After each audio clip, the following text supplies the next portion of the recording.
Okay, so we are now recording. Again, my name is Raquel. I work with dualenroll.com. We are partnering with Montgomery College to facilitate online registration for high school students to access the dual enrollment programs at Montgomery College. And today we're going to take you through the system, the dualenroll.com system, several different users, several different tasks, several different views, if you will, of people who are involved in that process. So I should be sharing my screen right now, and you should see a Montgomery College dualenroll.com login screen. There's a place to enter a username or login name and a password. Before we go too far, I just kind of want to highlight some of the users that we're going to look at today, or the processes, tasks that we're going to look at today. We're going to look at the student, so what the student has to do, kind of what their requirements are, their tasks in the system, and exactly what they will see. So I will be a pretend student and walk you through that process, just so you have a sense of what your students will go through.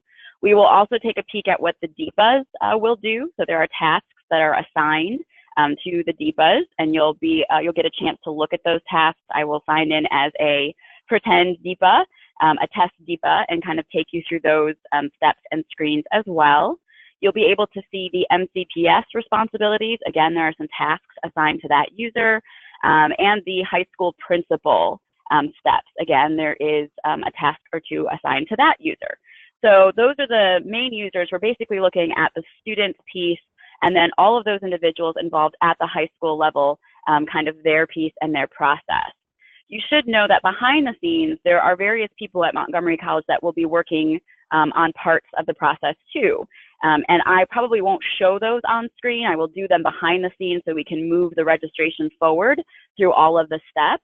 And I can show you on the interface how you know what step a registration is on, but we might not show all of that because it would take quite some time to go through every single step of every single user. The other thing to realize is the process is really initiated by the student.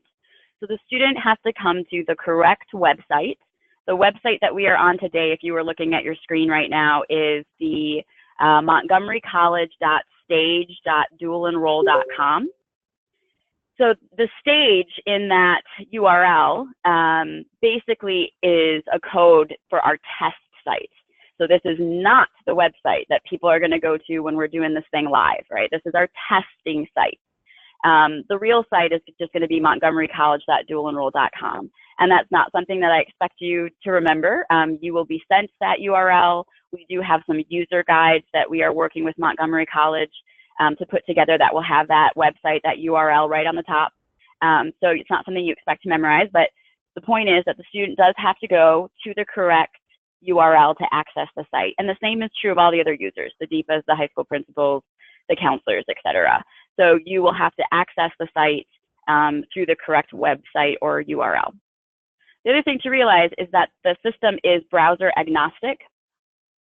So what that means is you should be able to use any browser that you like, Google Chrome, Firefox, Safari, Internet Explorer, etc. And it's basically, the gist is if you can get to the internet, you can get to the website. So you can use any device that can access the internet as well, a smartphone, tablet, desktop, laptop, etc. So it's very easy to get to the site. It's easy to access the site. We just wanted to make sure that you're aware that there's nothing special or any rules to go ahead and get logged into the system. As I mentioned, the student is the one who initiates the process.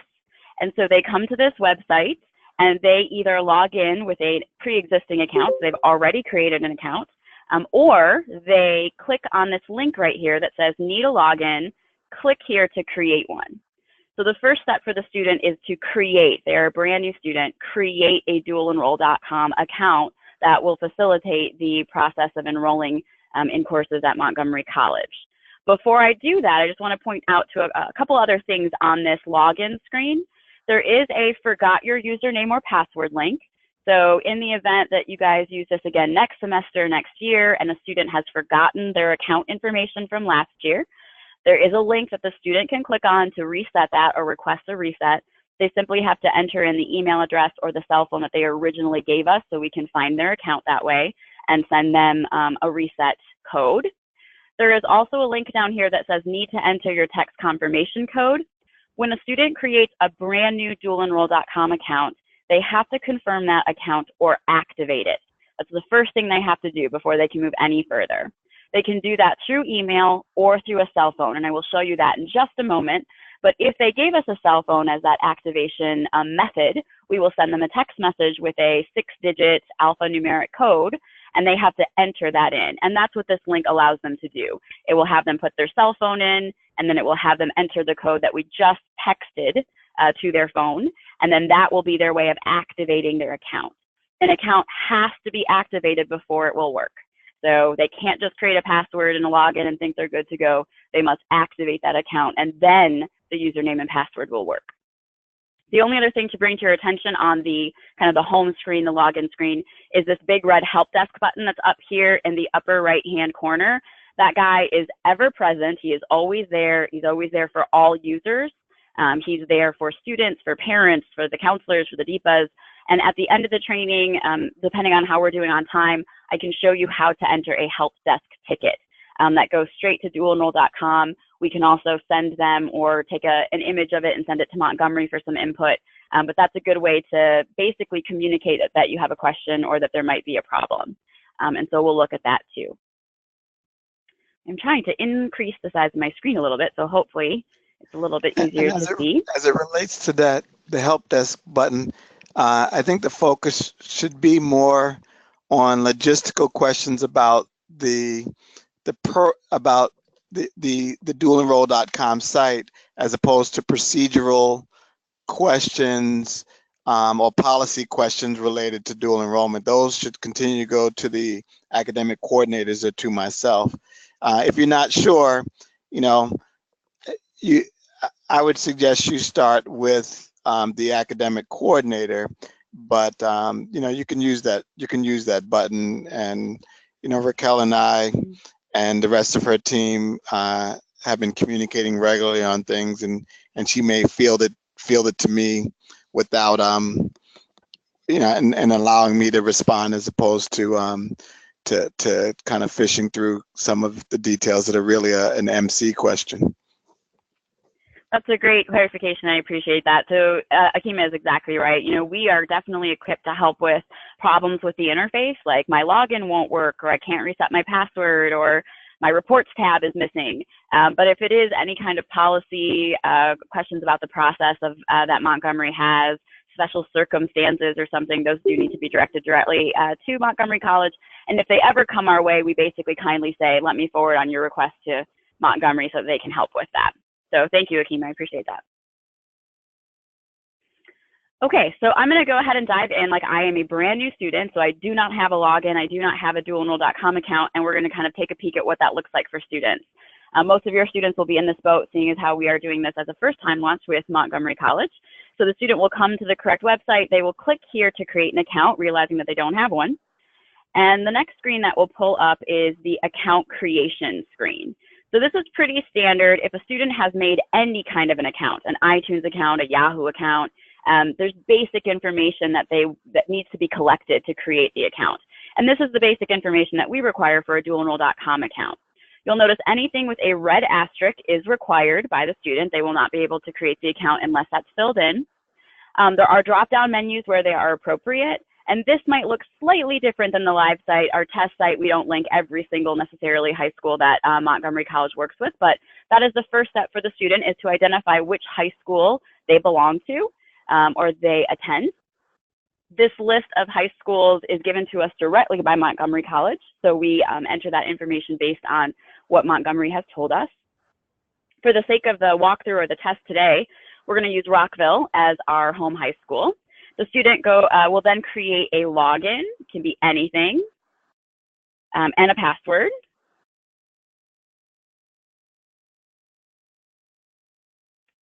And then they have to give us a first name, last name, birth dates. With the birth date, it works better if they select their birth year first, so 2000, February 17th. And then they have to give us either an email or a cell phone. It says preferred method of contact. This is also how they're going to activate their account. They have to give us at least one. They are able to give us both. It's entirely up to them. You will notice that the cell phone is the one that's marked as the asterisk. That's probably the one that students use the most. They prefer to communicate via text message as opposed to email. For the sake of the training today, I'm going to use email simply because I can pull that up on the screen for you to see what those emails look like. Can't do that with my cell phone. And if you click this, I prefer not to give you my cell phone. You'll notice a little red asterisk moves up here to email. So that will satisfy the requirement for one method of contact. So Jimmy Fallon is my test student. He's given us an email address. He's filled in everything that is required. He checks the little "I'm not a robot" box and then clicks the register button. This is him registering for a dualenroll.com account, right? Not a class. We haven't even seen classes yet. It's just trying to create a dualenroll.com account, which will facilitate the whole registering for classes thing. The next message that the new student will see is that you have signed up successfully. Please check your email for instructions on how to confirm your account. If they use a cell phone, it would be a text message. Please enter the text message code to confirm your account. It looks like I have a question in the chat box from Kim Tolbert. She says, is there a problem with the sound? I have all attendees on mute. So if you are talking to me, I cannot hear you. And that is to eliminate feedback, background noise, echoing. But you can certainly type questions into the chat box. Can a couple people just put in the chat box that they are able to hear me, just to make sure that that's happening? I know Akima can hear me because we've been conversing back and forth.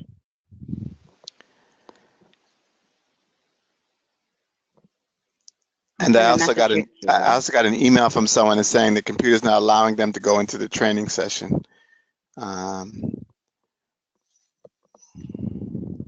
So I have 2 or 3 people that say they can hear me. I have a couple people that said sound is good. Some people are saying they have better luck with Google Chrome. So I'm not sure if you're able to log out and log back in with Google Chrome and see if that's better. Again, GoToMeeting should work with any browser. I'm in Firefox right now and it's working well. Okay, so now that I'm reasonably sure that audio seems to be working, Kim, if it's not working for you, did you dial into the phone number? Let me put that in the message real quick to Kim.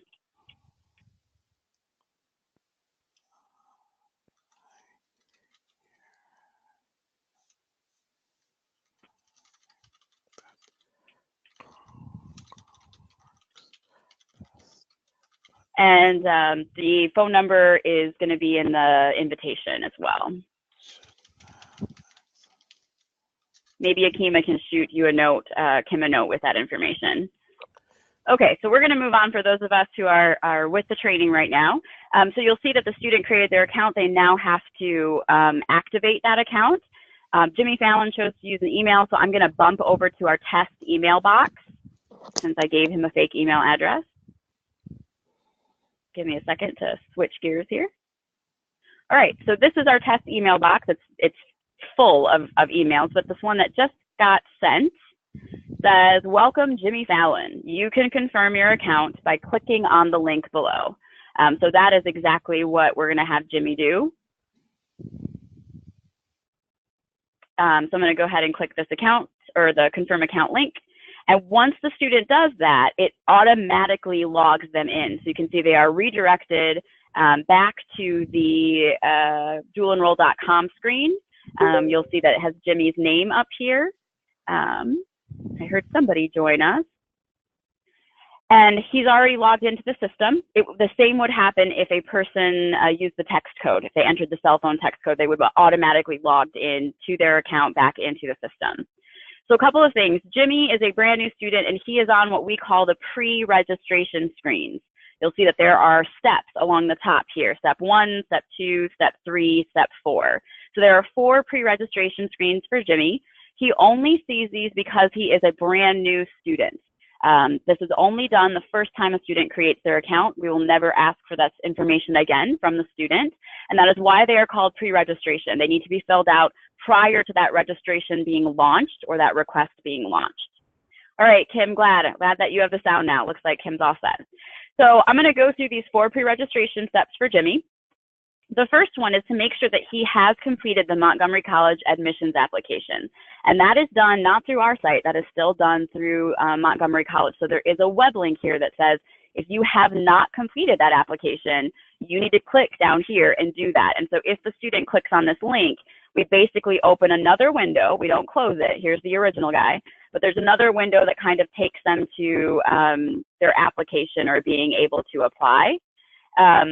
If we assume that the student has already done that and they have a student ID number for Montgomery, an M number, then they would just go ahead and enter in that number onto the screen.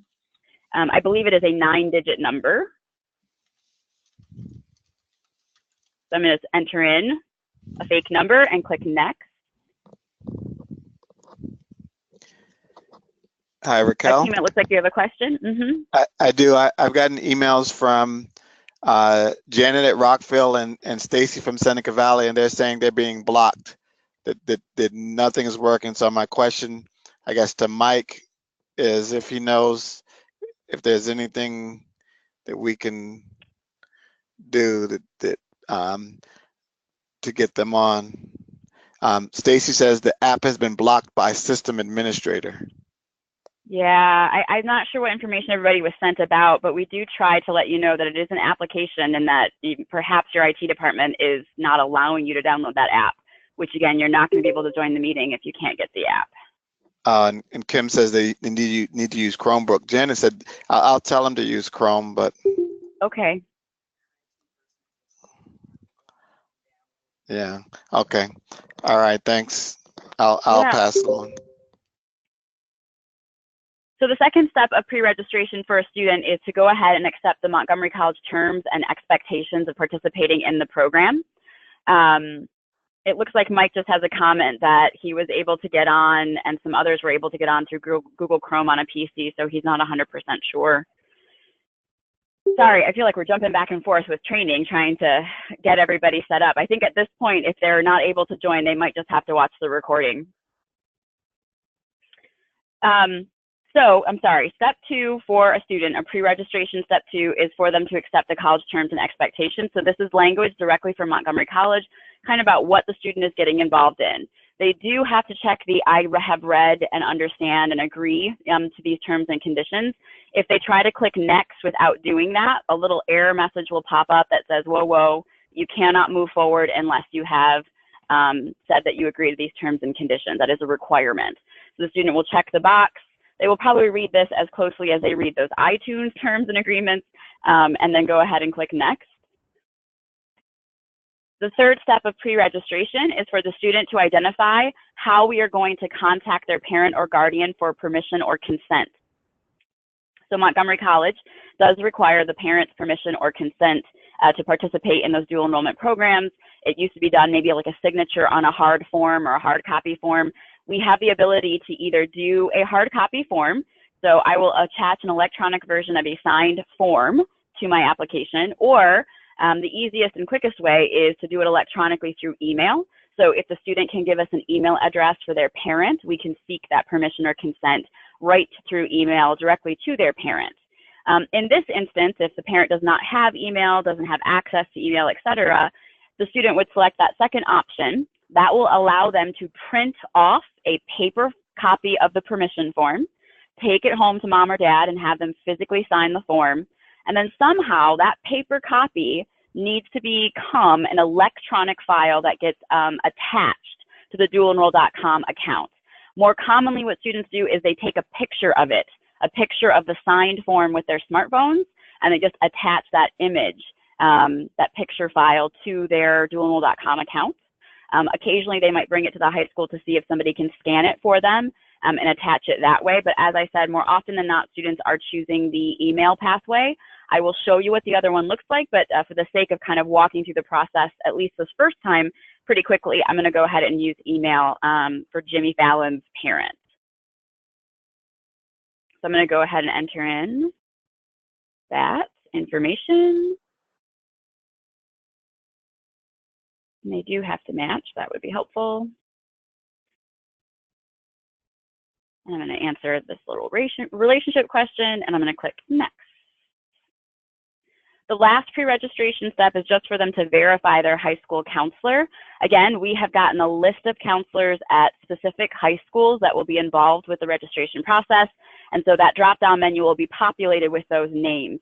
It will also be restricted by high school, so you'll see that our test student is from Rockville, which means this drop-down would only show counselors at Rockville. It won't show counselors at any other high school. So it is restricted by high school, and again, the information is given to us by Montgomery. This is my test site, so I don't actually have real counselor names here. I just have, dual enrollment counselor as a generic test counselor on the site. So I will select that, and I will click finish as the student. And so Jimmy has just finished what we call the pre-registration steps. And again, those are only done when a student creates their account for the very first time, their dualenroll.com account. The next time Jimmy logs in, tomorrow, next year, he will not see those pre-registration screens. It's a once and done when you first create your account. From here on out, every time Jimmy logs in, he will be brought to his courses tab, which is what we are on right now, or his status tab, which is what we'll look at here in just a second. This is what we call the course finder. It is the courses tab for the students, and the courses, again, are sent to us by Montgomery, and Montgomery will tell us which courses should be open to which high schools. So again, it is restricted by high school. If Rockville High School should only see 2 courses, English and biology, then that's it. When a Rockville High School person makes an account, their list will be 2 classes long. If a Rockville High School should have 10 classes, their list will be 10 classes long. So we do get that information from Montgomery, and we display the courses that are supposed to be displayed for students from certain high schools.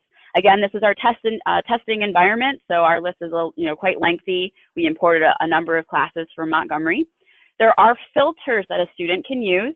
There are icons that try to help them realize where these courses are being taught. So the little prestigious pillars means that the class has a section that is taught on the college campus. The little graduation cap means that there's a section of the class taught at the high school. The little computer icon is obviously for an online course. So you'll see, like Accounting 2, there must be a class that's meeting at the campus and a class that's meeting online for those courses. So you can filter by keyword. If you were looking for an English class, you could just type in English. So there are a number of filters students can use to whittle down the list if the list is quite lengthy. Most students go into this kind of having an idea of which courses they should be registering for or requesting. So for Jimmy, I'm going to pretend that Jimmy knows exactly what he's looking for. He's going to try this Ethics Professional Accounting class. To request a class, the student clicks on the title of the class. You'll see these are all hyperlinks. So we'll click on the title.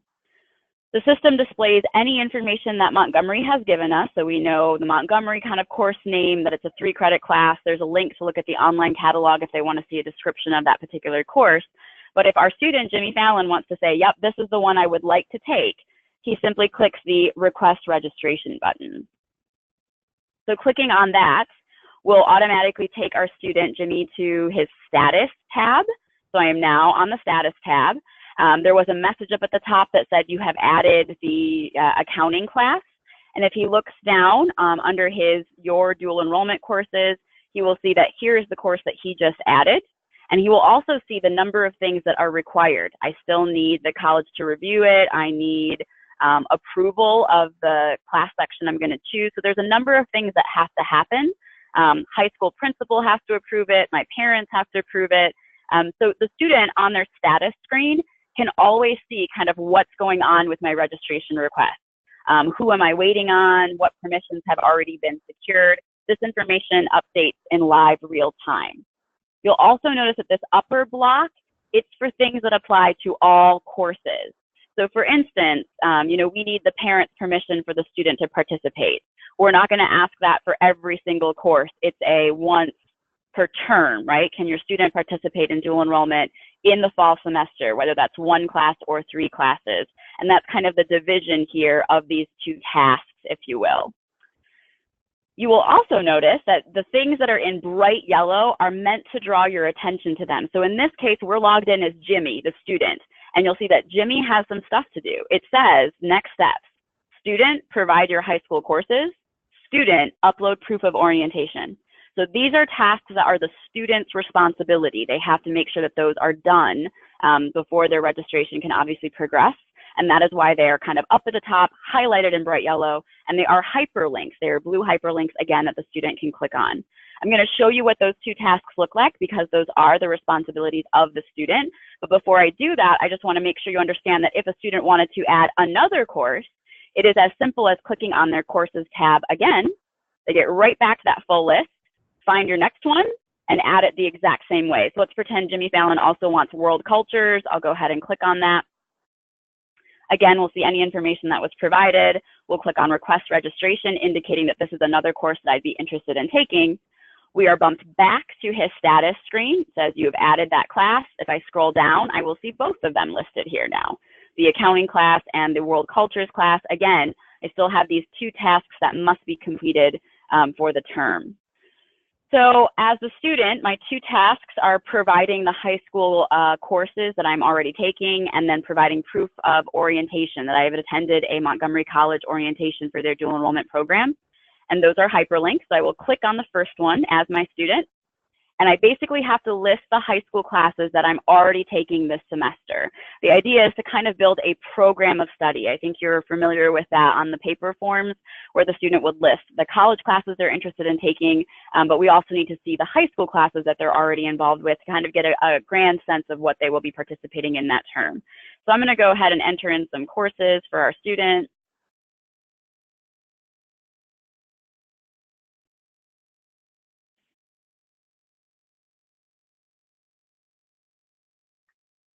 And I'm going to click complete step. The last thing that is bright yellow for this student is to upload proof of orientation. So again, they might not be able to do that right this moment if they have not attended orientation. That is a task that is their responsibility. If they click on this step, we basically kind of walk them through that. Before you can actually be enrolled in the program or in your courses, you do have to complete an orientation, either online or there's a schedule of orientations. And again, these are links. So just like with the application, if they click those links, it will bump them out. A brand new window will open up right to Montgomery College's website with information about orientation or the online orientation. And the student has to either check one of these boxes, indicating that they have already completed orientation, maybe last year or last semester, and I already gave you my proof of orientation, or I just did the orientation and here's my proof, my certificate of completion.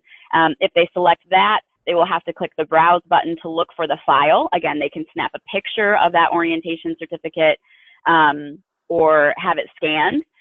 For the sake of training, I'm going to pretend that this student has already completed orientation and already given that certificate or proof of orientation to Montgomery. So they will select this first option that says I've already done it and I've given you my certificate to prove it, and they will click on the complete step button. And again, we're brought back to Jimmy's status page, and you'll see that things have shifted a little bit, right? There is nothing that is bright yellow, meaning Jimmy, our student, doesn't have any tasks right now. He has done his part for now and doesn't need to be logged in working on anything. It looks like we are waiting for the high school folks to do some stuff, the principals, the counselors, the DEPAs, and the college folks to do some stuff. And so Jimmy has completed his part of that process. A couple of other things to realize on Jimmy's interface.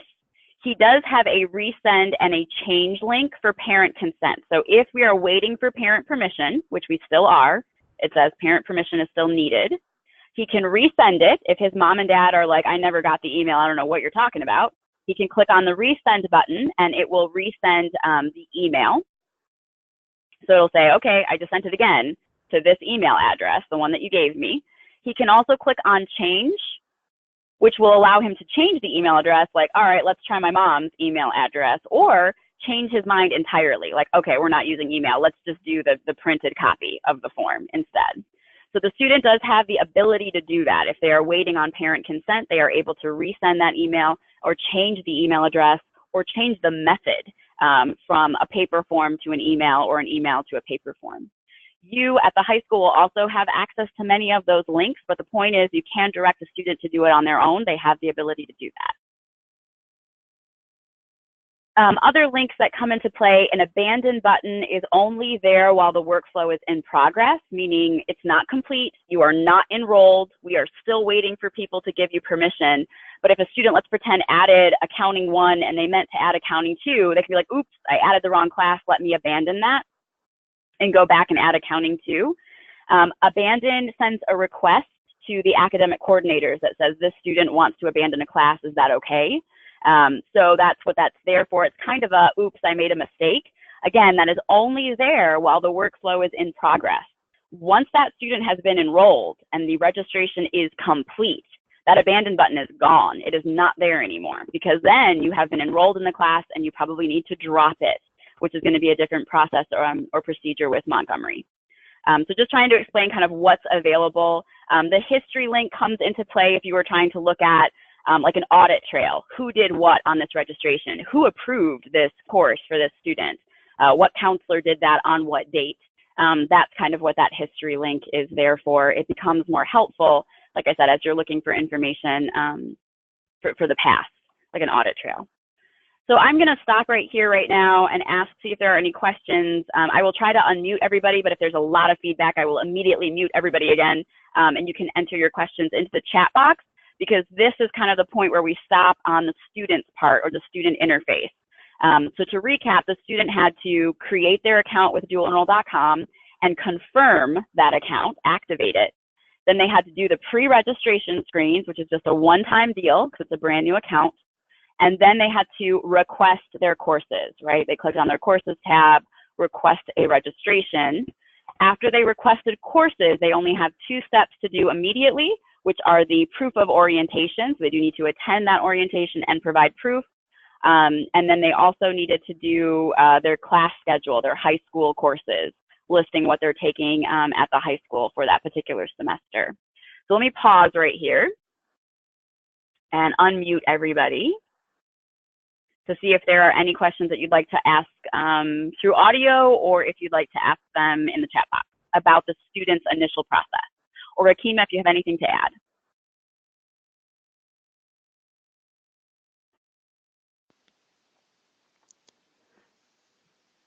I don't have anything to add, but I would like to see the history button, if you can hit that.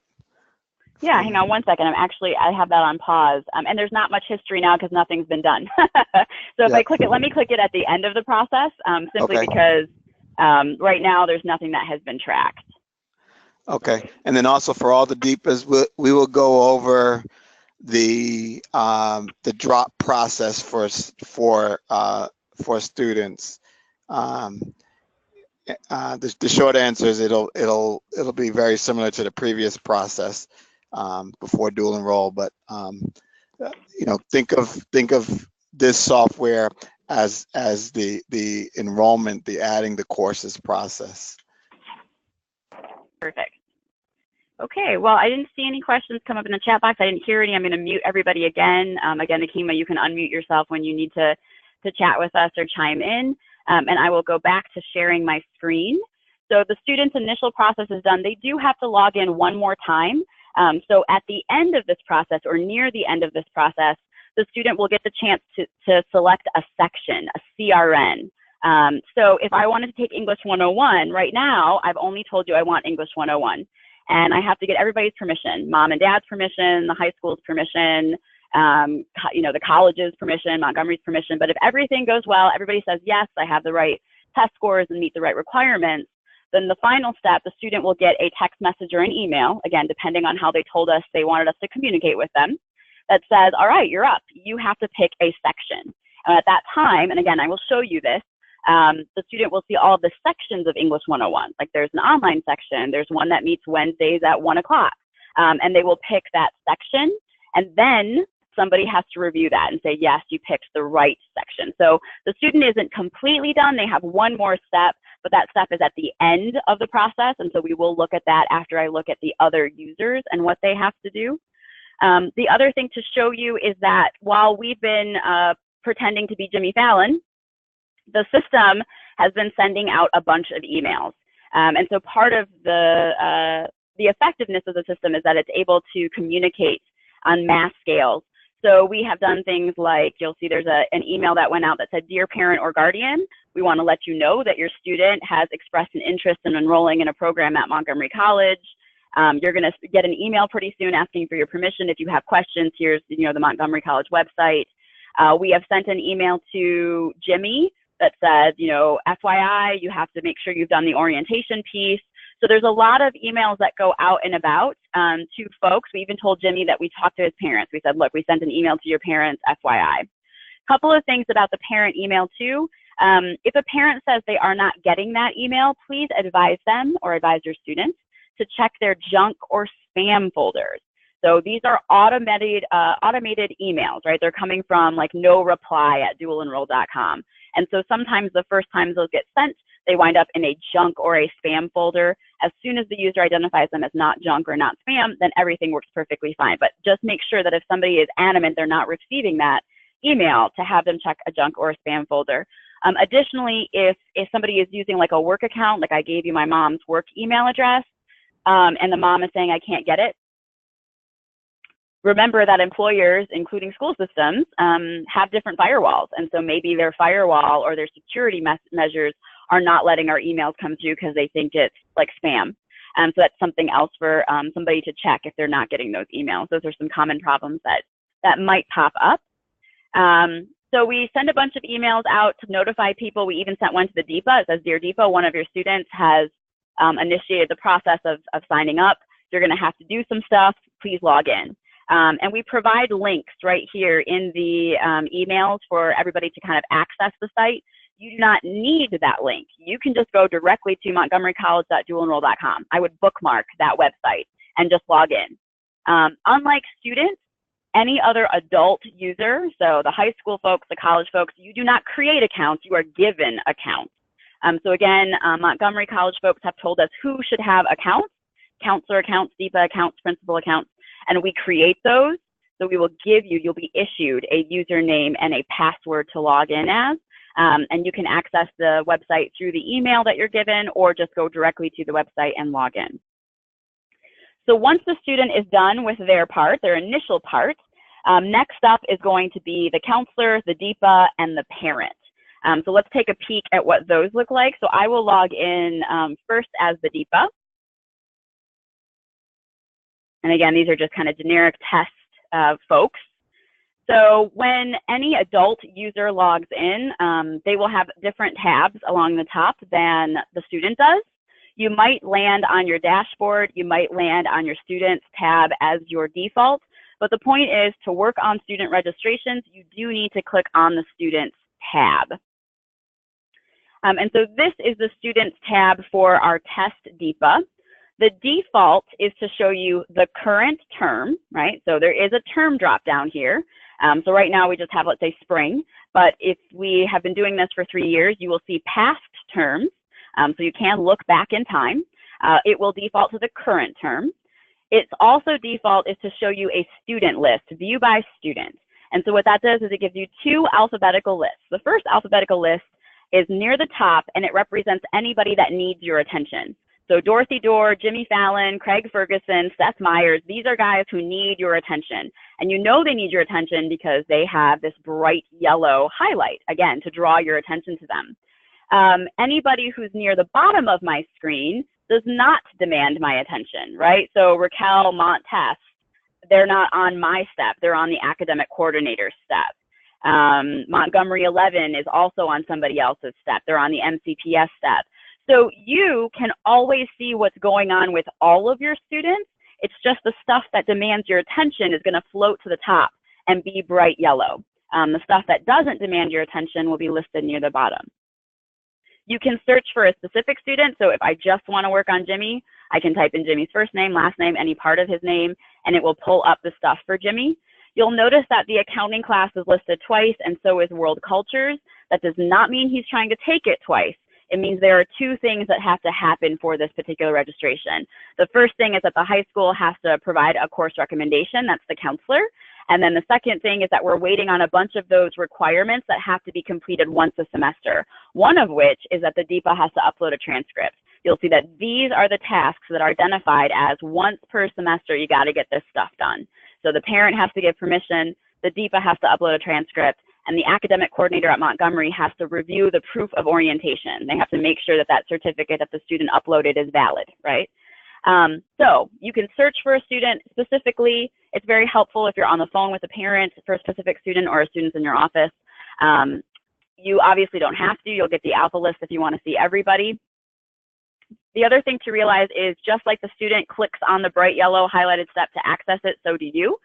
You'll see that this DEPA actually has 2 things to do. They have to approve a CRN. This is at the end of the registration process after the student has picked their section. But you'll see that the first thing the DEPA has to do is upload a transcript. And I've got several students who need that done. I can click on them one at a time. Like I want to do this for Jimmy, so I'll click on Jimmy. And I will just be asked to upload Jimmy's transcript. And I do that with the browse button. I find a transcript and I click, you know, attach, complete that step. You are also able to do them in a batch or a set, if you will. So batch mode allows you to do multiple things of the same step or the same kind at once. So I still have 2 other folks that need this transcript step. To activate batch mode, and this is the same for any adult user, principal, counselor, DEPA, college folks, you just change your student view from view by student to view by step. All the information will still be there, it just sorts it and says, look, you've got 3 people who need you to approve their section. You've got 1 person who was rejected and you've got to look at that rejection.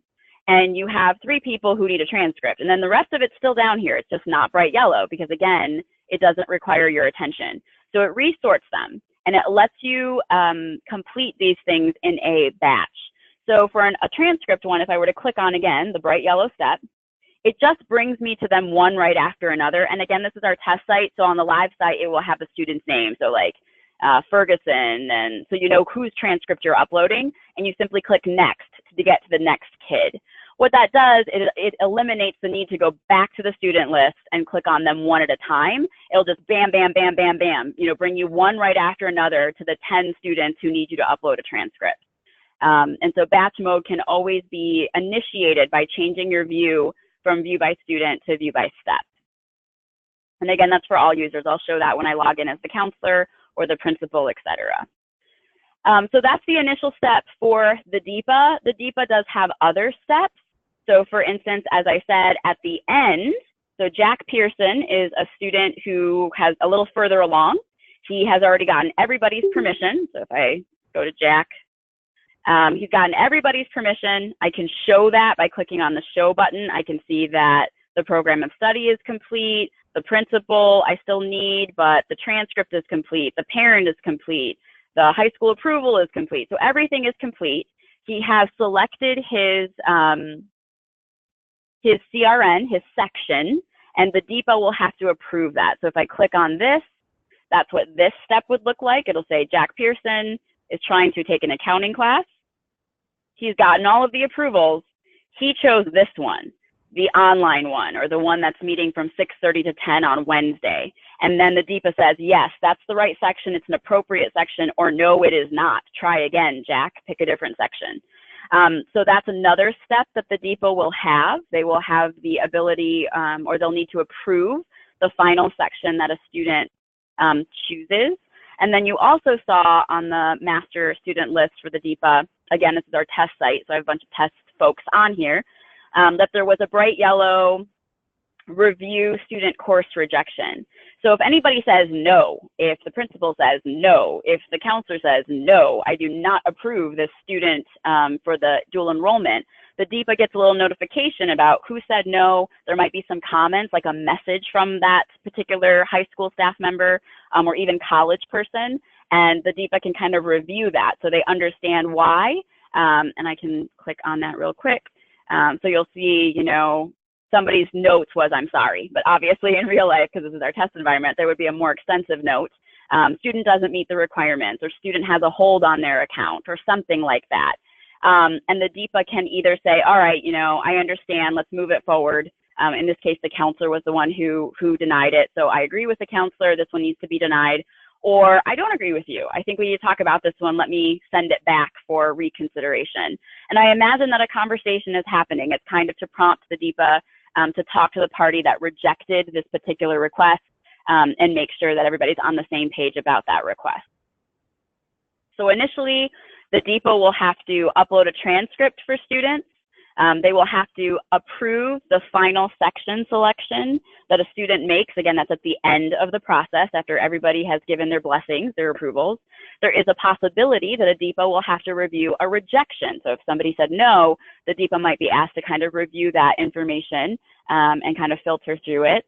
And then again, any step that is assigned to the user that's logged in, whether it's the DEPA, the principal, Akima himself. Anything that is assigned to you is going to be bright yellow and near the top. You can do batch mode. Again, any adult user can do that by just changing the view from view by student to view by step, and that allows you to complete them in a batch as opposed to one at a time.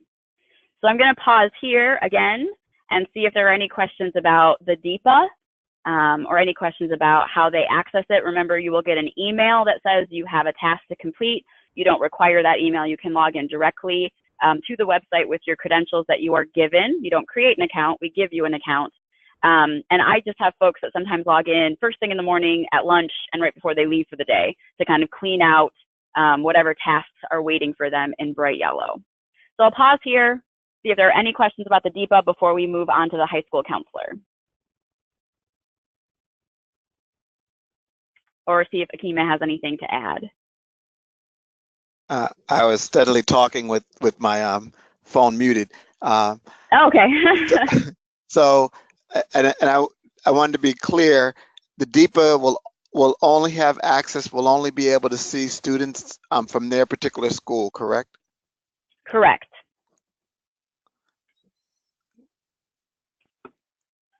That is correct. Very good clarification. The same goes for the principal and for the counselors. They will only see students that are at their high school. And the principal will see everyone, but the counselor will only see students who have chosen them. Correct. Right? And I can show you how to change the counselor that a student chose. So if a student chose wrong, if Counselor Raquel logs in and says, Jimmy's not my kid, he's Akima's kid, there is a way to change the counselor that the student is associated with. And I can show you how to do that. The high school folks, the DEPA, the counselors have the ability to do that. But the new counselor will not get notified. The DEPA will need to inform the counselor that they need to log in. Correct. That email has already fired to the wrong counselor in that case. But if that counselor logs in, Jimmy would show up on their list now. They might see a new student. Correct. I'm surprised there's not one question. I'm going to unmute everybody. I didn't do that. So let me unmute everybody. Let me see if there are any questions either via audio or via the chat box. If this is Farouk Hussein, if the counselor has been misassigned by the student, how would we change it, given that all the counselors are listed, but we want to assign it to a different one because they assigned the wrong counselor? Yep, I can really quick show you how to do that. And again, the counselors can do this, the DEPAs can do this. I'm going to log back in as the DEPA. And I'm going to go to my student list again, which is where the majority of your work will be. And so what you do is you actually just click on the student's name. So Craig Ferguson, let's pretend you have become aware that Craig Ferguson picked the wrong counselor. If you click on his name, you are brought to Craig's profile. And it's a little empty right now because it didn't give us a lot of information. Ooh, might have to mute everybody. I'm hearing some background noise again. But this is what Craig gave us, his birth date, his email address. If you were to click on high school over here under profile options, oh, whoops, sorry, I should show my screen. It was on pause. Let me try that again. So logged in as the DEPA, clicked on students. I see all their names. Craig Ferguson, I'm just going to click on his name. I am brought to his profile. So here's where his email address and his birth date is. Over here on the right, there are some more links, one of which is high school. So if I were to click on that, here's where his counselor was selected, guidance counselor. And if I were to click on this, I would see all the names that the student saw in pre-reg. If there were 10 counselors, all 10 of them would be here. And I would simply select the correct counselor. Does that answer your question? Perfect. Thank you very much. Perfect. Yeah. And again, the counselors and the principals can do that. They will also, you'll see that in just a second, I'll log in as the counselor. They will have a student list, and all they have to do is click on the student's name, click on that high school link, and then they will be able to update the counselor. Okay, any other questions? Anything further to add, Akima? No, thank you. You can continue. Yeah. All right, so I'm going to go ahead and mute everybody again, just to make sure we get a pretty good recording. And I'm going to log in as the high school counselor. So let me think here. Got to remember all my test logins. Okay, so counselor logs in. Again, counselor is an adult user. They don't make an account. They are given an account. So they're going to log in with their username and their password that they have been given. Again, they will get an email just like the DEPA did that says, hey, you have something to do. And that email will have a little link that they can click that will bring them to the website to log in, or just bookmark montgomerycollege.dualenroll.com. And you can log in whenever you need to and check out what's going on with your students. Again, they come to either a dashboard or the Students tab as their kind of default screen. So I'm going to go ahead and click on the Students tab. Again, they have an alphabetical list. The default is to view by student, right? If they want to do batch mode, they can view by step. So it's the same thing as the DEPA. Again, the default term is the active term. So whatever we're doing right now, if we're doing spring 18 classes, that's what's going to show up. But as you move forward, you will have lots of other terms, past terms, all terms, if you wanted to look at what a student has done over maybe 2 years. So several different semesters. So you have term filters. Again, anything that is assigned to the counselor is going to be bright yellow. So you'll see the high school provide course recommendation is bright yellow. That's something that the high school has to do. And they can click on them one at a time.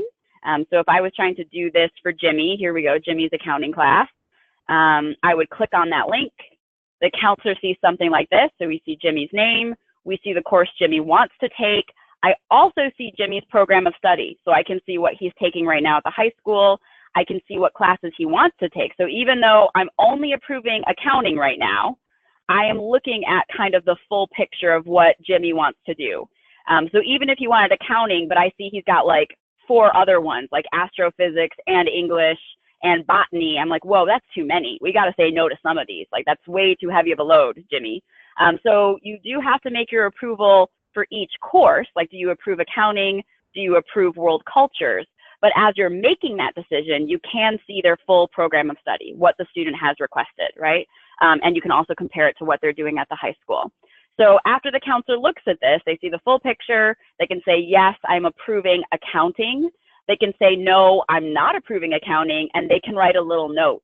And that's when they are rejecting it. That's when it goes back to the DEPA so that they can review that note, review that rejection. And if any kind of communication has to happen, it will be prompted to do so. For the training, again, I'm going to just go ahead and approve Jimmy. We're going to move him forward so we can get through it. It looks like that was fine. And I'm going to go ahead and click on complete step. I'm going to really quick, hang on a minute, behind the scenes, change that to view by step again so that you can see what it looks like. So I did view by step, and you'll see here's the batch mode, right? So it's the same thing. Here's Jimmy's other class. I did not approve his world culture, so that's still on there. But again, I have 9 kids that are waiting for me to approve their choices. Looks like Craig Ferguson, Seth Myers, all these people need me to approve them. And so again, if I do batch mode, view by step, and I click on this link, it will take me to them one right after another. So right now I'm looking at Brian. He wants intermediate accounting. I can say yes or no, and then click on complete step, which takes me to the next one. I can skip him by just clicking next. Like, I'm not ready to make a decision on Brian. I'm just going to go to the next one. Clicking complete would bring you to the next student in that queue. If you had 9 of them, it would just go all through all 9. So you can either do them one at a time, or you can do them in a batch mode. Again, the trick is view by step versus view by student. And like I said, that's true for all of the adult, users, college users, high school users. You have the ability to do that. And again, you have a search bar. So if you were wanting to look at just Jimmy, you can use that search bar and type in part of his name, and you'll see exactly what's going on with him. And you can see all the steps. So we don't just show you your step. We show everything else that has to happen. So we're waiting on the principal. We're waiting on MCPS. So if at any time you're like, gosh, I wonder what's going on with Jimmy's, registration. Is he done yet? Is it complete yet? You can look and see which steps are outstanding, right? What we're waiting on. You will also see that here's that parent consent, and you have the resend and the change button, just the DEPA does as well. So just as the student has those options, you have those options. I would encourage the student to do it, take some work off your plate, but they can change the method of consent or change the email address or resend the email. Again, make sure parents check their junk or spam folders if they are not getting that email consent. So that is the high school counselor's piece. They really only have one task, and it is to kind of provide the course recommendation, to look at the course that the student has requested, each of them one at a time. So if I requested math, history, and psych, you're going to have to get, you know, a math one, a history one, and a psych one, and you will say yes or no to each of those, providing a course recommendation for each of those selections. So it's one task per course that the student selects. I'm going to go ahead and pause there and see if there are any questions about the counselor task, or see if Akima has anything to add. So it looks like, I'll unmute everybody real quick. Looks like Kim went ahead and asked a question in the chat box. She says, does the student enter their high school courses? Yes, Kim, the answer is yes. I'm not sure if you were able to view that part. I know you were having a little bit of difficulty getting audio, maybe visual. It's in the pre-registration screens, not pre-registration. Right after the student selects the course, they have two yellow steps. One of them is to enter their high school courses, and one of them was to provide the proof that they had attended Montgomery College orientation. So yes, the student does that. As soon as they pick a course, they get a bright yellow step that says enter your high school courses. That is accurate. I have a question regarding is students choose two courses frequently. One is preferred, and sometimes they elect to take two courses. How is the counselor going to know which one to select?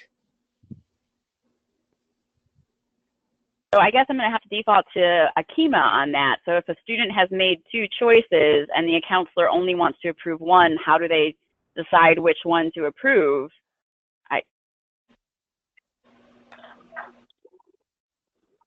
Akima, I would assume that that has to do with what's the best fit for their schedule or their graduation requirements, or maybe what prerequisites they are better or they meet for each of those courses. I don't know the answer to that. Can you elaborate on that? And it may and sometimes require a side conversation, and other times you can communicate through dual enroll. So let's say the counselor only approves one out of two courses and it gets rejected to you. You can override that and put in the comment, the accounting course is the alternate course, or the student intends on taking more than one course, whatever the circumstances are.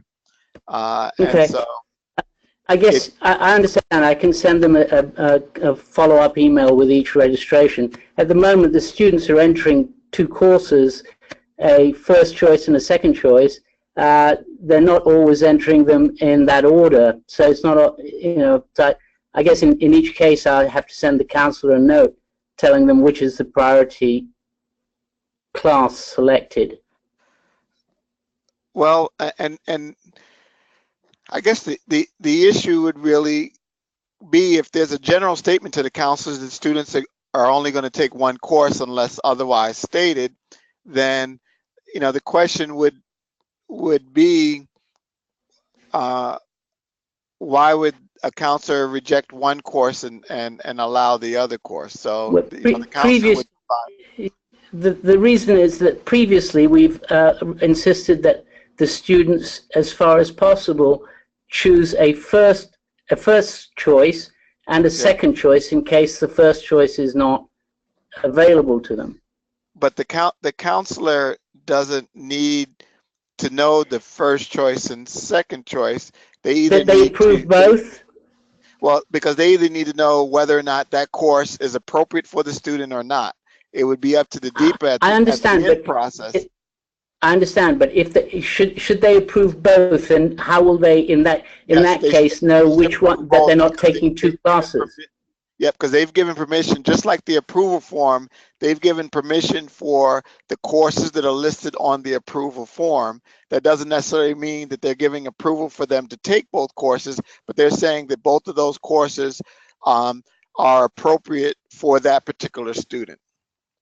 Okay, so they can approve both, but then we'll decide later on as to whether it's just one. And then class, so I can clarify that. And the DEPA has that final say with the course sections on whether or not the student will be registered for those individual sections. Oh, I got it. I've got it. I understand now. Also has that.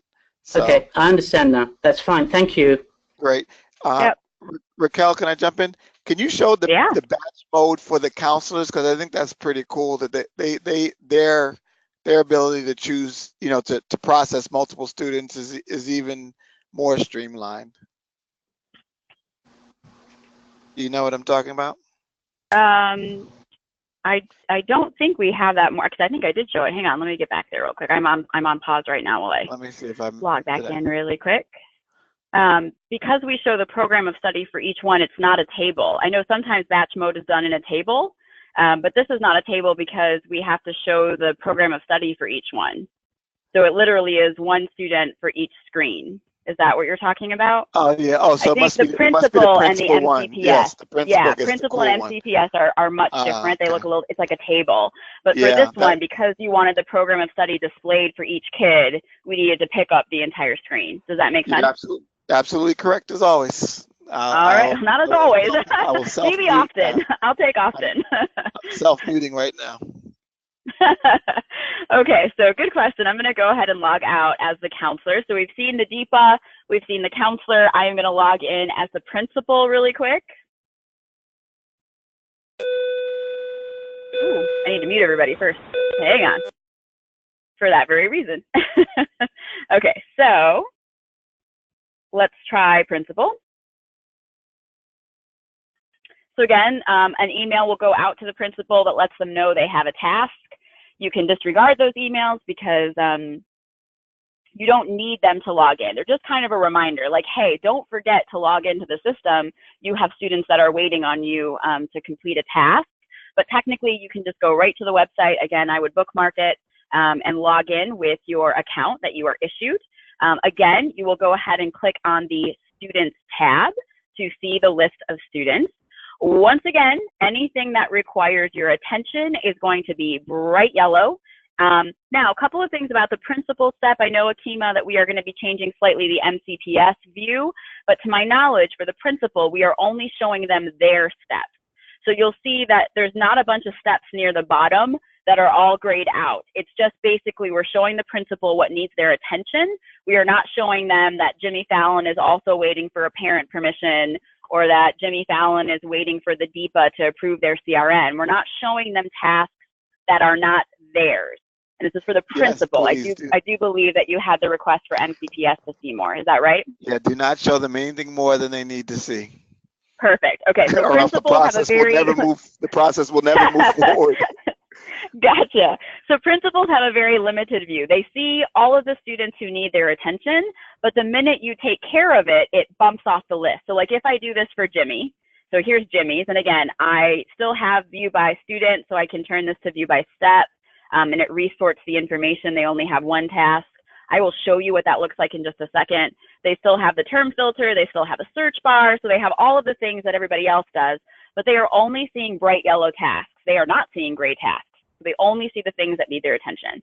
And so if I do this for Jimmy Fallon, our test student, I can do it one at a time, just clicking on Jimmy's task.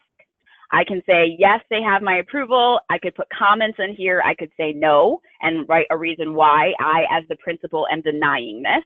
But if I hit complete step on Jimmy's class, you'll notice that now my list has no Jimmy. Jimmy is gone, right? Because I have nothing to do for Jimmy. So principals really only see kids that require their attention. They are not seeing the rest of the process, kind of where the kids are in that registration. So their list will ever be changing because as they complete their task, those kids drop off their list.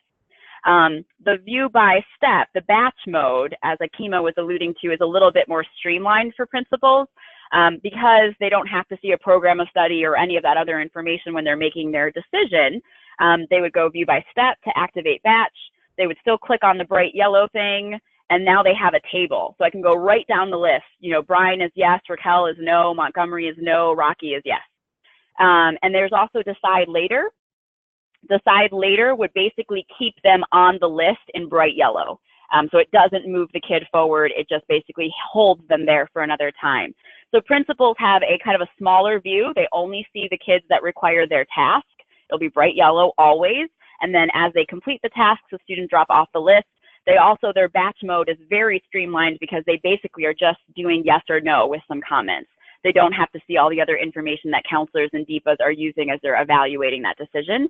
So it can be done in a table. Yes, no, no, yes, just right down the line. The student name will be listed, and obviously the college that they're participating with is Montgomery. And the MCPS one is going to look very, very similar to this, but we will look at that in a second. So the principal only has one task. It is basically to just go ahead and approve the student's participation in that program. You'll see that it has to be done for each semester. So this is the task for the spring semester. And again, they only see the kids that require their attention.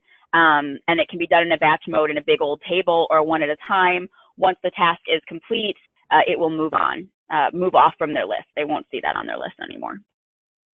I will pause right here again, see if there are any questions about the principal. I will unmute everybody, see if there's anything that people would like to add or Akima would like to add. Kim has a question. It says, will the principal have to forward the email to the designee or can an additional email be added? So I'm not sure I understand the question, Kim. In other words, if we've set it up to go to a principal, but it needs, oh, go ahead. Sorry, Thanks, sorry Kima. to cut you off. And Mike Sullivan and I are working through that. Raquel, that relates to having multiple users. So in one school, it may be the principal that's signing off. In another school, the principal is designated an AP or someone else at the school to act on their behalf. So can we have, for example, at Kim's school at Blake, to have 2 users for the principal and both get contacted and whoever gets there first gets it done? Or is it a one and done, or they have to forward it to someone else? I do believe that if you have 2 principals, both of them will be, because the student is not selecting a principal, right? We're not saying, who's your principal? Yep. If there are 2 principals assigned to one high school, then both of them will get the notifications and whoever logs in first will take care of it. Let me confirm that with Mark, but that is how it has worked with other users in the past. If the user is not identified by the kid as this is my principal or this is my counselor, then everybody at that high school at that particular level of role, principal or counselor, would get the notification. Okay, thanks Raquel and Kim for the question. So I'll coordinate that with Mike to I think Mike is going to, and he may even jump in, but Mike is going to, there's a memo or something going out to the principals, and if the principal determines they want a different designee, then that person will be assigned. But I think because of the sensitive nature of the CCA legislation, it's something that the principal would have to provide the designee, and it wouldn't be as simple as the DEPA just saying, hey, send it to me. But that's something for us to figure out offline.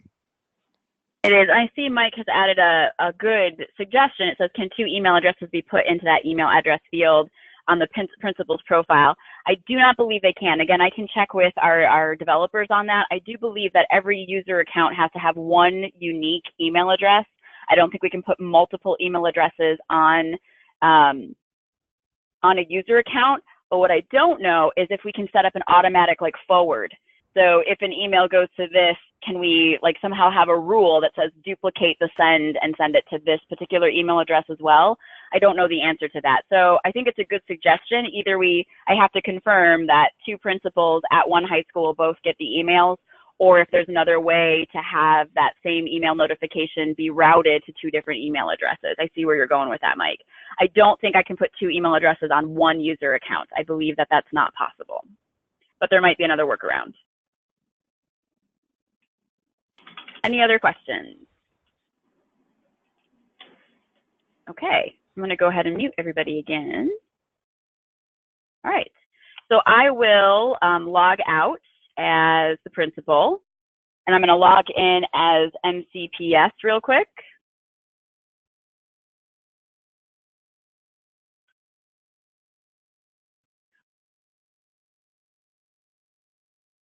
Got to remember all these logins. I'm telling you, I need a cheat sheet. Okay, so MCPS logs in. Again, they currently, right now, they are very much like the principals, and they only see the student information that's pertinent to them. we are changing that. So again, we are working with Akima. Akima gets some feedback maybe from you guys at the high school and forwards that on to us for us to make some improvements. So that is on our radar. We were just made aware of that we would like the MCPS to have more of like a counselor or a DEPA view, where all of the stuff that requires your attention is bright yellow and near the top, and then all of the stuff that doesn't require your attention is near the bottom in the gray. Right now on my test site, it is not that way. As I said, we didn't build it that way. We're just made aware of the change that we need to make. So on here, it looks very much like a principal's, where they only see tasks that are bright yellow for them. And again, they can click on them one at a time. Again, they can do the view by step. It's how you activate the batch mode. And they have a table view. We are also looking at having that M number auto-populate. My understanding is it auto-populates on the individual screen, but not on the table. So that is something else that we are aware of. I think Mike Sullivan, you might have brought that to Akima's attention. So we are working on a few changes. As those come from Montgomery, they communicate with us a couple of different tweaks and changes. But it looks very similar to the principal's screens right now, in that you have approvals to do. Are they eligible for financial assistance, yes or no? There is some data that we have to collect, like the date of financial status for that data. And it's a little calendar icon that you can use as well. And again, those can be done one at a time, or you've got this very large table to complete them in a batch mode as well. So this is going to look a little different here in a minute or two after we catch up on some of the change requests that have come in. It'll look a little bit more like a counselor's view, where anything that requires the MCPS's attention will be near the top in bright yellow. You will still see all the other information about students near the bottom in gray, because it's not assigned to you. And then that batch mode will still work just like the principal does. It'll be a table format, and we'll have those M numbers auto-populate on that table. So a couple of tweaks that are just a little different right now because we're still working on making those changes. But again, MCPS only has the one task that is assigned to them, and it is that providing the financial information and kind of permission for students to participate in the program. Akima, I will unmute everybody and see if there's any questions about MCPS, or if Akima has anything to add.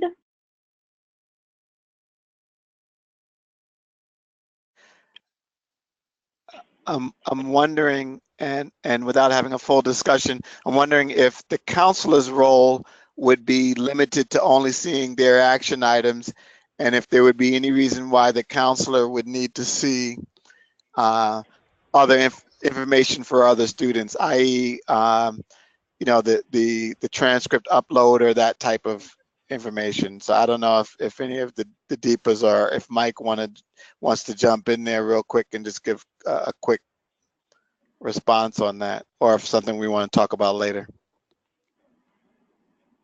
Yeah, I mean, I can say before Mike jumps in that we can certainly do that. So we can either, like, obviously, as the principals, we can make it to where they only see their task, or we can give them a DEPA or a counselor view where they see everything. Their tasks are near the top.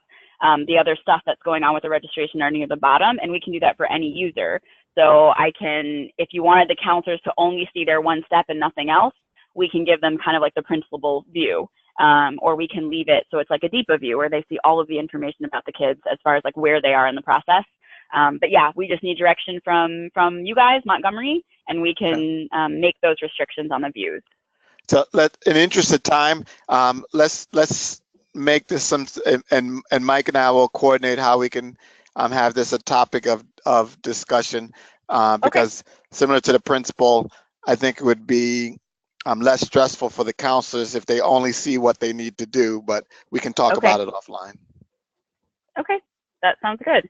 So I'm going to log off as the MCPS. I'm going to mute everybody real quick, and I'm basically going to kind of pause right here because those are the major players and components, if you will, of the process.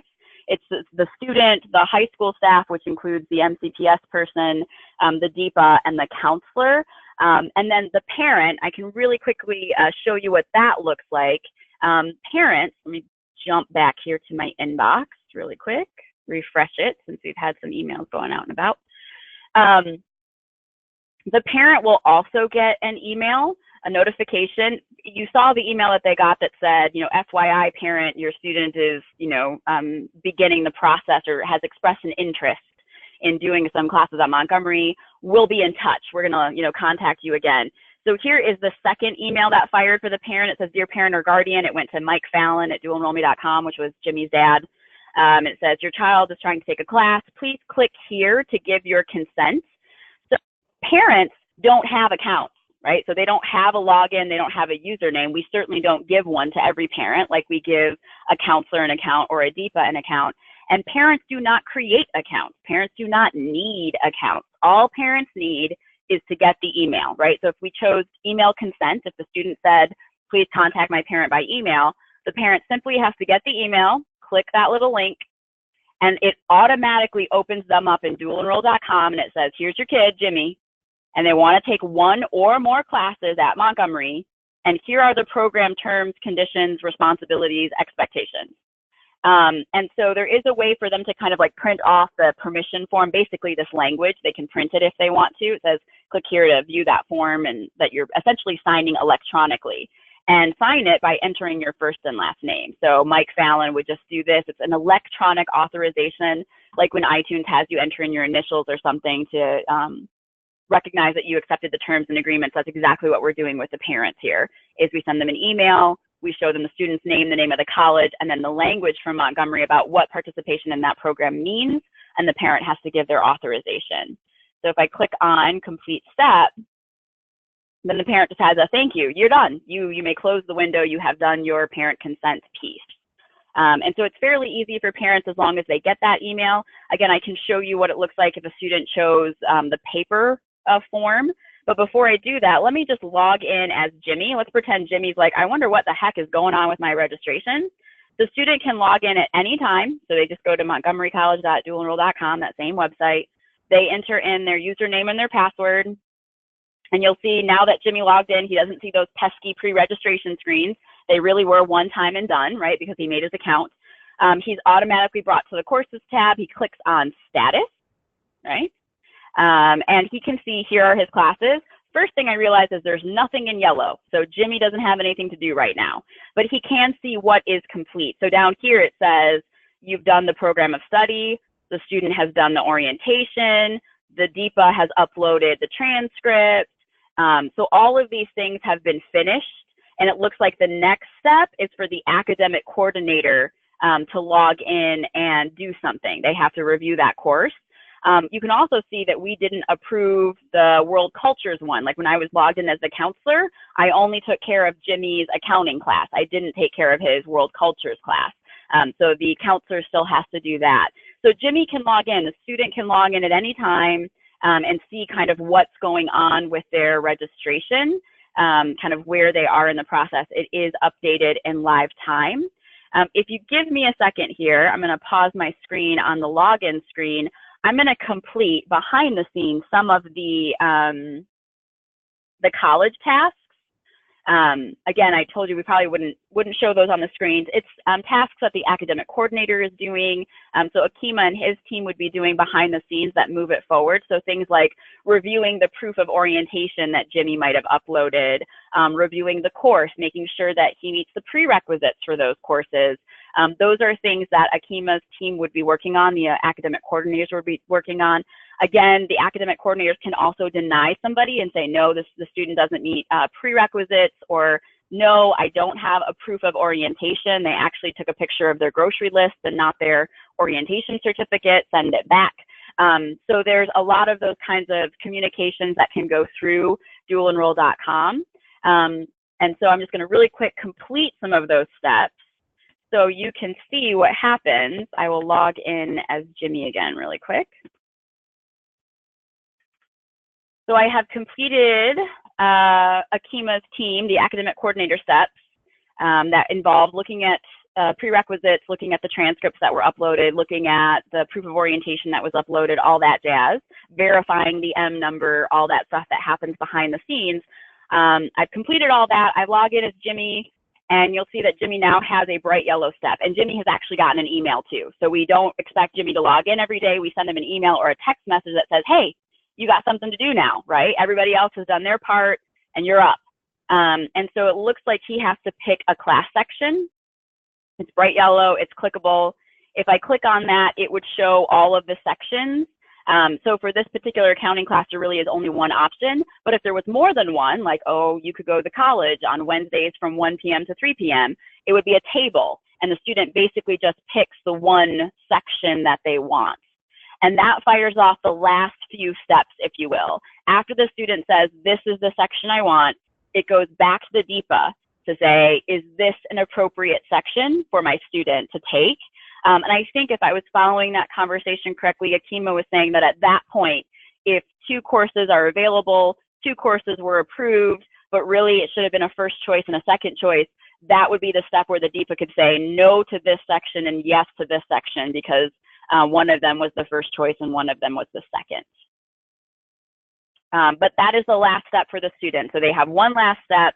They will log in. It will be bright yellow, and it's basically pick your actual section of the course that you want to enroll in. You'll see right now I'm logged in as Jimmy again. He picked a section, and the next thing that has to happen is the DEPA has to approve it. And it tells him that. DEPA has to approve your section selection before it moves forward. So I will stop here again. I will unmute everybody. I will see if there are any questions about that last step that the student has to do, about how it gets routed to the DEPA for approval, and about the parent part where they just get the email and do their permission that way or their authorization that way. See if Akima has anything to add as well, of course. I don't. Okay.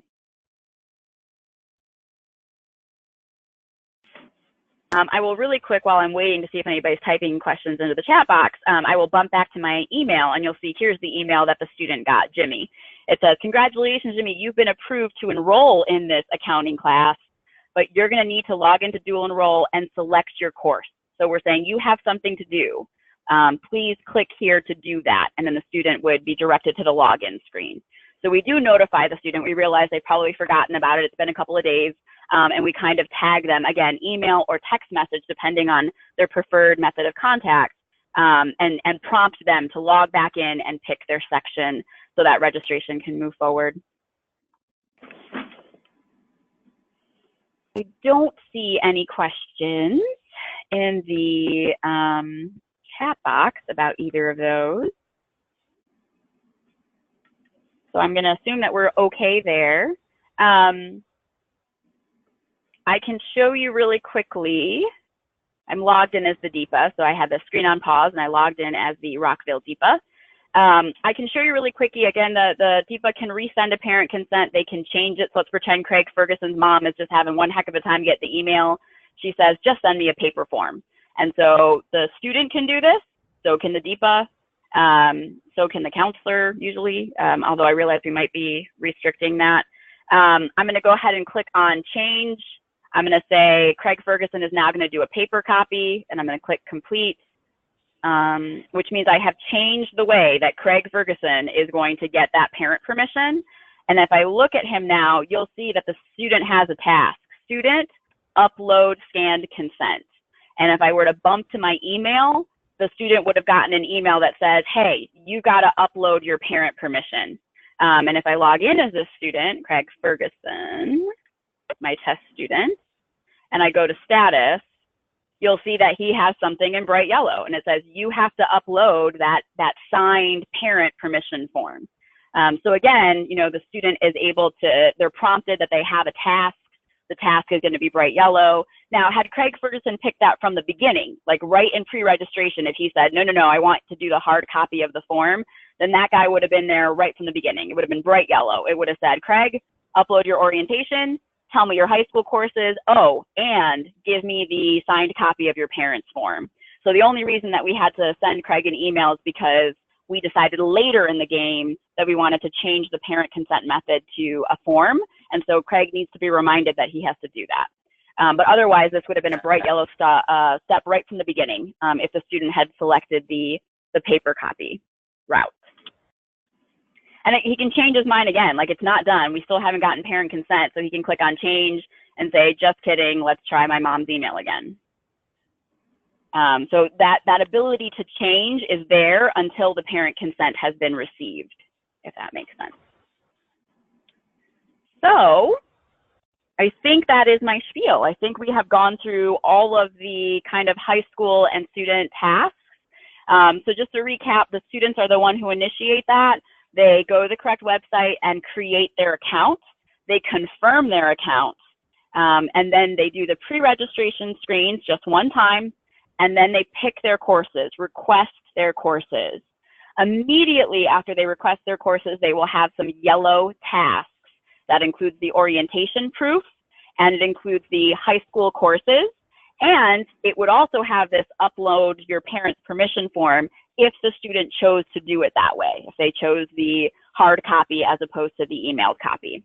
The student does those yellow tasks, and it moves on to the DEPA to upload a transcript, also to approve their course, their CRN at the very end of the process, and possibly review any rejections that might happen. So those are the things that the DEPA would do.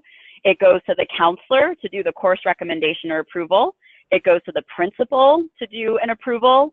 It goes to MCPS to do some financial information and an approval.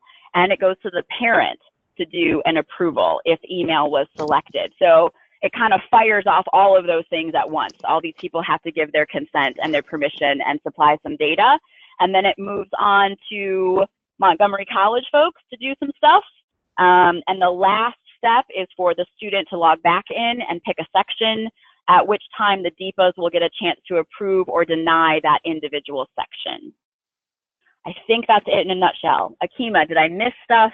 Is there stuff I don't know that you'd like to add? If you missed it, but the academic coordinator can also put something into what's called special handling.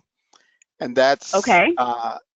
That's similar to, I'll get to it later, except that the academic coordinator will use that if there is something special that is missing regarding that particular request. So for example, a student wants to take chemistry, and there's a chemistry placement test that is required. A student that wants to do a psychology or multivariable class in which we're waiting on the AP scores. So it's not that they're being denied, but we're waiting for specific unique information. And that information, there's a comment box, so there'll be information that is put in there that lets you know and the student know that that is what we're waiting on. So I didn't show this screen because I did not show the college folks kind of their part, but I just pulled it up for you. So this is me logged in as the Montgomery Academic Coordinator. Again, it's our test site, just a test account. But you'll see that they were asked to approve the course for this particular student, this human communication course. They can say yes, they can say no, or they can do that flag for special handling. If they click on the flag for special handling, just like Akima said, there's a comments box where they'll write, student has to take additional tests, and that will be sent back to the DEPA. So yes, I did not show that screen, but yes, that is available for the college folks as they're making their way through that stuff. It looks like there was a question from Olga in the chat window about where does tax information for the grant go. It looks like Mike might have answered that. It says that the grant is a separate process, and they have to complete it the same way that they always did. So yes, dualenroll.com, to my knowledge, is not handling anything about tax information or grant information. And Mike is correct. Okay, perfect. Perfect. Thanks, both of you. So I think, it's 2 o'clock. I know we blocked until 2:30. I think that's kind of the gist. Again, we do have some documentation. Akima's got our first draft of that documentation for each of the users. So there's like a 1 to 2 page handout for DEPA, so they know kind of what to expect, step-by-step screenshots of what your steps or your tasks are. There's a 1-page document for principals, a 1-page document for MCPS. And I think the student document is a few pages, right? Kind of shows them how to make their account, request their classes, and do the orientation approval and stuff. So we do have some documentation. I think Akima and his team are reviewing that draft, but there is going to be some resource materials. Hopefully that will be available as you guys navigate that process. The last thing really is just to show you what the help desk looks like. And again, it's always there. So if I was logged in as the DEPA, if I was logged in as the academic coordinator or as the student, that red help desk button is always up at the top of the screen. If the student clicks it, I'm actually logged in as me, so let me log out real quick. If anybody clicks it, they wind up on this screen. They can tell me if they're a student, a high school, or college staff, and basically what this does is it takes you to our frequently asked questions, like, how do I change my parents' email address? How do I reset my password? And certainly, maybe that's helpful for students, as they can look at these kinds of documents that show them how to do those things.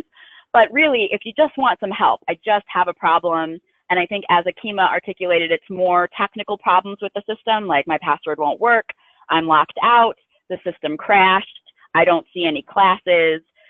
You'll want to submit a request.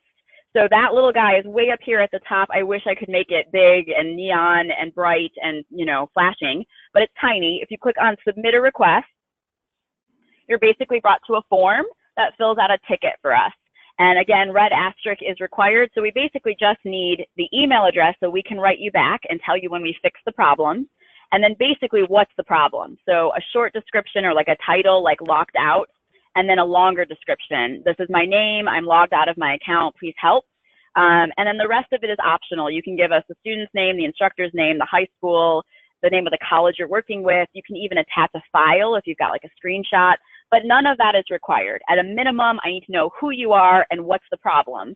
And if you click submit, a help desk is going to be created, a ticket, and it will go to us to try to filter or facilitate or resolve. If we are not able to, we can escalate it up to somebody higher up the chain, and we can also give them to the Montgomery folks if it's really a question that's more appropriate for Montgomery to answer, process, policy questions, etc. But that is available, and I think Akima was right. Your best bet, if you have a question, might be to start with your academic coordinator, but certainly we here at dualenroll.com are happy to try to help field those questions or put you in touch with the right person to answer those questions, and the help desk is just one way to do that.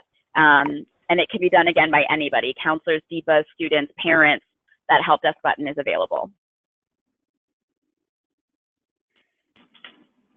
Okay, so Akima, we're wrapping a little bit earlier than planned, which is great. I know, I appreciate your attention and time. It's a long time to be paying attention to a training session. If there's anything else that you'd like me to talk about or cover, or anything else that you'd like me to add, we certainly have the time to do that. Otherwise, I'm happy to sign off. Raquel, I want to thank you first for your time and excellent job in walking through it all. And I think my staff and I learned some new things as well, just in doing it. I just want to stress to everyone that this is simply a tool that we're using to streamline the enrollment process for students, that the official records, college records are still with the college, and the official high school records for each student, still are maintained with you all. And so, as if there are glitches or things that pop up, it's not damaging the student in any way. We just have to kind of figure out the best way to navigate them through it. And sometimes we may need to sidestep or pause a little bit and figure things out. So we thank you for your patience on it all, because as you will see in the feedback that we've gotten, it's going to really help and support students, and probably increase enrollment in many ways, because it is a simple system. So thank you. Yep, and we appreciate feedback. I think most of that feedback will probably go to Akima and his team, your academic coordinators. There's always things that we can do better or ways to improve the system. I know that traditionally sometimes we try to have those conversations I think, at the end of a cycle and say what worked, what didn't work. And I know that Akima and his coordinators do a great job of communicating with their high school partners. So we certainly encourage feedback. I would have you send that feedback to Akima and the academic coordinators, and then they can kind of collect that feedback and send it to us at dualenroll.com in case there are some changes that need to be made. But we recognize that we can always make improvements to a process, and we're definitely open to doing that. Okay, well, I'm going to go ahead and stop the recording.